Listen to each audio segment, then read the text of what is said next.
Hi, everyone. I hope that you had a good weekend, and I'm sorry for the delay in getting this video to you. Um, but the material for this week might seem kind of haphazard and diverse, I guess.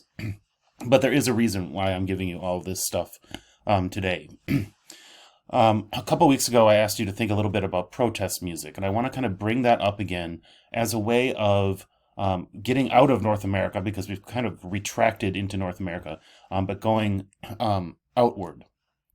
And I want to do that through a couple of ways. First of all, the first link here, Even the Forest Hums, is an NPR story about the use of music in Ukraine during the war. And I just thought it was an interesting little episode on NPR that I wanted to share with you. The next link is about protest music in Kenya during, in the 1980s, in particular, during an authoritative regime in Kenya, when there was like a mandate for musicians to create patriotic music to celebrate the president. And this is a peer-reviewed article that I'd like you to try to just spend some time with because I want us to have some practice with peer-reviewed articles because those are required for your final project. The link below that, Twala Kenya Twala, is the song that's referenced, the main song that's referenced in this article. So it's talking about ways of resisting power in sort of unexpected contexts. So the music that they're talking about in this article is explicitly patriotic. In other words, like in terms of the words of the music. But the author is making an argument that it also can be understood as an act of resistance. Then, in the second half of the Moodle module here, I have a number of different links to the first two links are to articles. The first one on jazz dance, which is a diasporic tradition from the African diaspora, which is an enormous diaspora made up of many different cultures. But I want to be thinking a little bit about, a couple weeks ago, also I had you watch some videos on the development of jazz in America.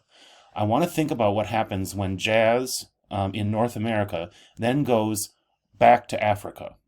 So, in other words, following this sort of intra-diasporic, diaspora meaning groups of people who are not in their country of origin, but this sort of moving through the diaspora, coming back again to Kenya. The second link is about Benga music, which is a Kenyan musical form, genre, that sort of developed in the 1960s and was influenced by the bringing in of particularly electric guitars, but other instruments as well that had been sort of developing jazz in North America and in Europe at that time.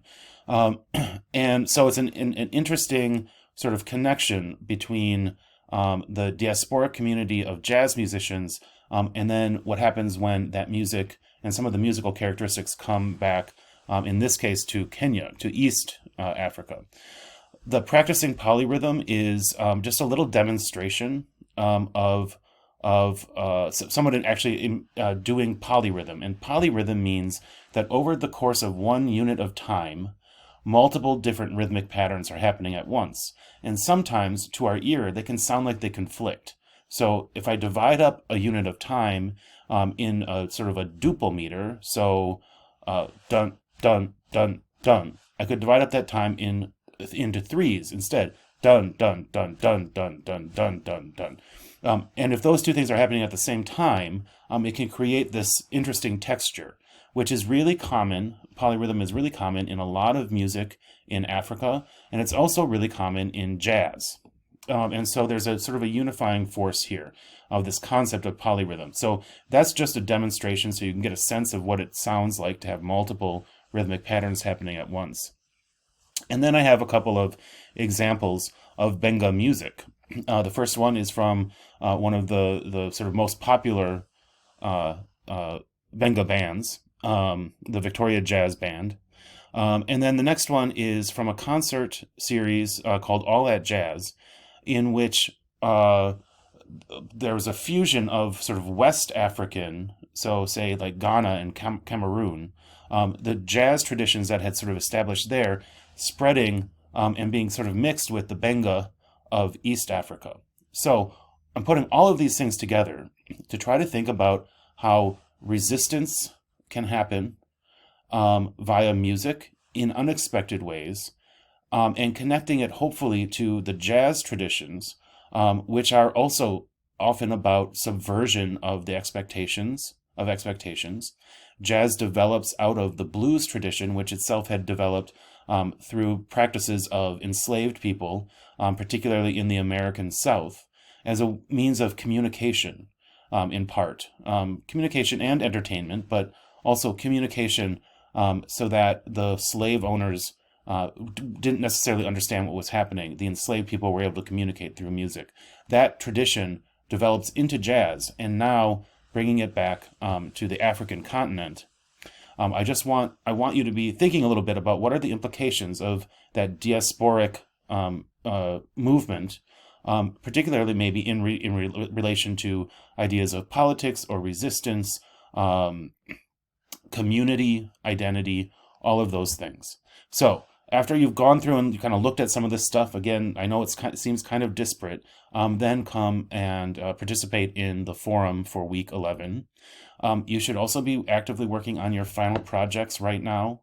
If you have questions, email me. But for the most part, I think as long as you're keeping up with the forums, you've been doing your Music in the World journal, you've attended an event and you've written up a little response to that, you should be in good shape. The real focus at this point should be working on that final project. Okay, so have a good week. Again, I'm sorry for the lateness of the video, but I will check in as we go along through the week. Okay, bye.